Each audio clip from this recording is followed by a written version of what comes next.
8টা বজাত উঠাই 10টা বজাত নমাই দি পঠাই দিয়ে 12 লাখ টকা দি এটা কিয় নকৰে নো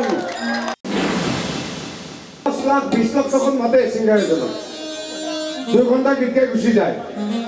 আৰু কি মদ খাই গান গাব নোৱাৰা হৈ যায় আজি মোক আপোনালোকে মাতি কিনে না না না না এনেকুৱা কৈ আছে আজি আপোনালোকে আমাৰ অসমত 10-12 লাখ টকাত সিঙ্গাৰ মাতে 8টা বজাত উঠাই 10টা বজাত নমাই দি পঠাই দিয়ে 12 লাখ টকা দি এটা কিয় নকৰে নো কৰিব লাগে ৰাইট আরে ভাই এজন সিঙ্গারক 10-12 লাখ টাকা দি মাতে আর 9টা বজাতে উঠাই দিয়ে 11টা বজাত বাই বাই অমুক গা বাই কিয় এলা নাপাই না আমি ভাল পোৱা আৰ্টিষ্ট বিলাকে বিচাৰো সদায় নহব এইবিলাক সিঙ্গাৰ গুটো আপোনালোকে ৰাতিলৈকে নাৰাখে কিয় নাৰাখে এইবিলাক না আমি ভাল না মই বেলেগ কমিটিৰ কথা কৈ আছো আপোনালোকক কোৱা নাই সেইবিলাকো ৰাখিব লাগে সেইবিলাকো ৰাতি পোহৰ কৰাৰ কাৰণে ৰাখিব লাগে 10 লাখ 20 লাখ টকা মাতে সিঙ্গাৰ এজনক 2 ঘণ্টা গীতকে গুচি যায় আৰু কি মদ খাই গান গাব নোৱাৰা হৈ যায়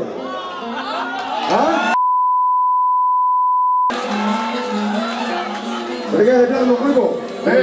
তোমাক কিন্তু বহুত ভাল পাওঁ দেই ঠিকে আছে তাৰমানে অসমীয়া শুদ্ধ অসমীয়াত ক'ব গ'লে অপাৰ ভাল পাওঁ তোমাক মই কি বেয়া কথা ক'লো শুদ্ধ কথা কৈছো নাই শুদ্ধ আপুনি এজন সিঙ্গাৰক মাতে 11 লাখ 12 লাখ টকা দি মদ খাই কিনে কয় মই গান নাগাওঁ আপুনি কি কৰে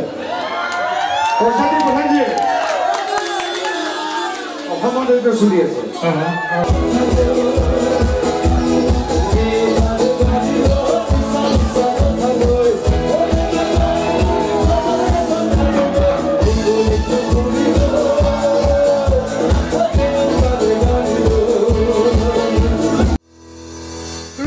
বাখীৰ বাবে খুব খবৰ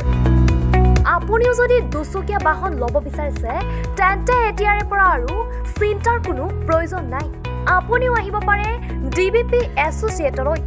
বাজাজ টু হুইলাৰ ডিলাৰ আমাৰ ঠিকনা ৱাৰ্ড নং 8 ঠাকুৰবাৰী ৰোড ডাকঘৰ ৰঙাপাৰা জিলা শোণিতপুৰ অসম আমাৰ যোগাযোগৰ নম্বৰ 9435707133 9707967285